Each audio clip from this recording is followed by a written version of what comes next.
ഞാൻ ഇന്ന് പറയാൻ ആഗ്രഹിക്കുന്നത് ടാലൻറ്റിനെ കുറിച്ചാണ്. നമുക്ക് ടാലൻറ്റിനെ കുറിച്ച് നോക്കുമ്പോൾ മത്തായി എഴുതിയ സുവിശേഷം 25-ാം അധ്യായം 14-ാം വാക്യം തൊട്ട് 30-ാമത്തെ വാക്യം വരെ വായിക്കുമ്പോൾ, ഒരു മനുഷ്യൻ പരദേശത്ത് പോകുമ്പോൾ ദാസന്മാരെ വിളിച്ച് തൻ്റെ സമ്പത്ത് അവരെ ഏൽപ്പിച്ചു. ഒരുവന് 5 താലന്ത്, ഒരുവന് 2 താലന്ത്, ഒരുവന് 1, ഇങ്ങനെ ഓരോരുത്തർ അവനവൻ്റെ പ്രാപ്തി പോലെ കൊടുത്തു. യാത്ര പുറപ്പെട്ടു.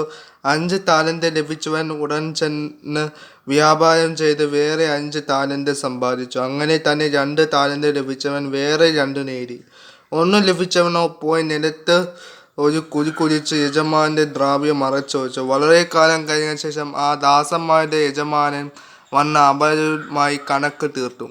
5 താലന്ത് ലഭിച്ചവൻ അടുക്കെ വന്ന് വേറെ 5 കൂടി വന്നു.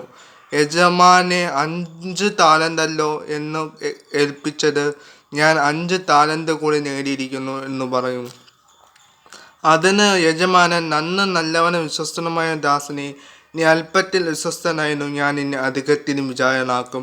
നിന്റെ യജമാന സന്തോഷത്തിലേക്ക് പ്രവേശിക്ക എന്ന് അവനോട് പറഞ്ഞു. 2 താലന്ത് ലഭിച്ചവനും അടുക്കെ വന്ന്, യജമാനെ, 2 താലന്തല്ലോ എന്നെ ഏൽപ്പിച്ചത്, ഞാൻ 2 താലന്ത് കൂടി നേടിയിരിക്കുന്നു എന്ന് പറഞ്ഞു. അതിന് യജമാനൻ, നന്ന് നല്ലവനും വിശ്വസ്തനുമായ ദാസനെ, നീ അല്പത്തിൽ വിശ്വസ്തനായിരിക്കുന്നു, ഞാൻ നിന്നെ അധികത്തിന് വിചാരനാക്കും.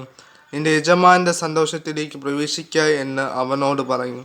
1 താലന്ത് ലഭിച്ചവനും അടുക്കെ വന്ന്, യജമാനെ, നീ വിതയ്ക്കുന്നിടത്തു നിന്ന് കൊയ്യുകയും വിതറാത്തിടത്തു നിന്ന് ചേർക്കുകയും ചെയ്യുന്ന കഠിന മനുഷ്യൻ എന്ന് ഞാൻ അറിഞ്ഞ് ഭയപ്പെട്ട് ചെന്ന് നിന്റെ താലന്ത് നിലത്ത് മറച്ച് നിന്റെ അടുത്ത് ഇതാ എടുത്തുകൊള്ളുക എന്ന് പറഞ്ഞു. അതിന് യജമാനൻ ഉത്തരം പറഞ്ഞത്, ദുഷ്ടനും മടിയനുമായ ദാസനെ, ഞാൻ വിതയ്ക്കാത്തിടത്തു നിന്നും കൊയ്യുകയും വിതറാത്തിടത്തു നിന്ന് ചേർക്കുകയും ചെയ്യുന്നവൻ എന്നെ നീ അറിയണമല്ലോ. നീ എൻ്റെ ദ്രവ്യം പൊൻവാണിഭത്തിൽ ഏൽപ്പിക്കേണ്ടതിരുന്നു. എന്നാൽ ഞാൻ വന്ന് എൻ്റെ അടുത്ത് പരീക്ഷയോടു കൂടെ വാങ്ങിക്കൊള്ളുമായിരുന്നു. ആ താലന്ത് അവൻ്റെ പക്കൽ നിന്ന് എടുത്ത് 10 താലന്ത് ഉള്ളവന് കൊടുപ്പിൻ. അങ്ങനെ ഉള്ളവന് ഏവനും ലഭിക്കും, അവന് സമൃദ്ധിയും ഉണ്ടാകും. ഇല്ലാത്തവനോട് ഉള്ളതും കൂടി എടുത്തു കളയും. എന്നാൽ കൊള്ളരുതാത്ത ദാസനെ ഏറ്റവും പുറത്തുള്ള ഇരുട്ടിലേക്ക് തള്ളിക്കളയുവിൻ, അവിടെ കരച്ചിലും പല്ലിക്കടിയും ഉണ്ടാകും. ഇവിടെ നാം വായിക്കുമ്പോൾ നമുക്ക് ദൈവം ഈ ഭൂമിയിൽ ഓരോരോ ടാലന്റുകൾ തന്നിട്ടുണ്ടല്ലേ. പ്രസംഗിക്കാനുള്ള കഴിവ്, പാട്ട് പാടാനുള്ള കഴിവ്, പടം വരയ്ക്കാനുള്ള കഴിവ്. നമ്മൾ പലപ്പോഴും അവൻ എന്ത് വിചാരിക്കും, അവളെന്ത് വിചാരിക്കും, വീട്ടുകാരെന്ത് വിചാരിക്കും, നാട്ടുകാരെന്ത് വിചാരിക്കും എന്ന് വിചാരിച്ച് അത് ഒരു താലന്തുള്ളവൻ മറച്ചു വച്ചതുപോലെ നമ്മൾ കുരിച്ച് മൂടി വയ്ക്കും. മറ്റുള്ളവർ എന്ത് വിചാരിക്കട്ടെ എന്ന് പറഞ്ഞുകൊണ്ട് അവർ അവരുടെ കഴിവുകളെ കാണിച്ചു കൊടുത്തുകൊണ്ടേയിരിക്കും. പ്രസംഗിക്കുന്നവൻ പ്രസംഗിക്കും, പാട്ട് പാടുന്നവൻ പാട്ട് പാടും. പക്ഷെ നമ്മൾ എന്ത് ചെയ്യും? തെറ്റോ, അവരെ കളിയാക്കോ എന്നൊക്കെ വിചാരിച്ച് അത് നമ്മൾ തന്നെ നിരുത്സാഹപ്പെടുത്തി ആ കഴിവിനെ ഇല്ലാതാക്കും. ഞാൻ ഒരു ഉദാഹരണം പറയുകയാണ്. ഒരാൾക്ക് ദൈവം പടം വരയ്ക്കാനുള്ള കഴിവ് തരണമെന്ന് വിചാരിക്കുക. പടം വരയ്ക്കാനുള്ള കഴിവ്, അയാൾ പടം വരച്ച് ആ പടം വിറ്റ് പൈസ ഉണ്ടാക്കാം. ഒന്നാമത്തെ അയാൾക്ക് പടം വരച്ച് മറ്റുള്ളവർക്ക് പഠിപ്പിക്കാം. സാറാവാം, ഡ്രോയിങ് സാറാവാം. അങ്ങനെ പല മേഖലയിൽ ആ കഴിവ് ഉപയോഗിക്കാം, അല്ലേ? ശരിയല്ലേ? അങ്ങനെ നമ്മൾ വിചാരിക്കണം, നമ്മുടെ കഴിവ്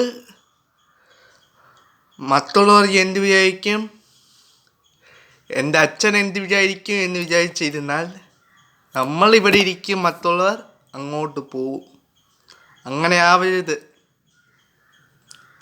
നമ്മൾ തന്നെ വിചാരിക്കണം നമ്മുടെ കഴിവ് എന്ത് ചെയ്യണമെന്നും. നമ്മൾ ഇറങ്ങിത്തിരിക്കണം കേട്ടോ. രണ്ടാമത്, അഭിഷേകം വീണ ഒരുപാട് പേരുണ്ട്.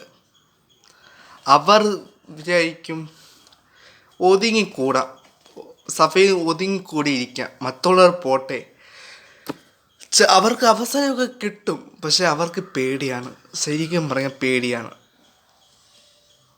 ഭർത്താവ് വിചാരിക്കും, എനിക്ക് വയസ്സായില്ലേ, 100 വയസ്സൊക്കെ ആയില്ലേ, ഇനി പ്രസംഗിച്ച ആൾക്കാർ കളിയാക്കൂലേ, അങ്ങനെയൊക്കെ കളിയാക്കൂലേ എന്ന് വിചാരിച്ച അവർ മാറി നിൽക്കുന്ന ഒരുപാട് പേരുണ്ട്. മാറി നിന്നാൽ ദൈവം നമ്മളെ ഉപയോഗിക്കില്ല എന്നതാണ് സത്യം. നമ്മൾ മാറി നിൽക്കാതെ ഫ്രണ്ടിലോട്ട് വരണം. നമ്മൾ ബാക്കിലോട്ട് പോവല്ലേ. ബാക്കിലോട്ട് പോയാൽ ബാക്കിലോട്ട് പോവാനേ സമയം കാണും. ഫ്രണ്ടിലോട്ട് വരാൻ നമ്മൾ ധൈര്യം കാണിക്കണം. കേട്ടോ? എന്ന് പറഞ്ഞുകൊണ്ട് ഈ വീഡിയോ നിങ്ങൾക്ക് ഇഷ്ടപ്പെട്ടെങ്കിൽ ലൈക്ക് അടിക്കുക, ഷെയർ ചെയ്യുക, സബ്സ്ക്രൈബ് ചെയ്യുക.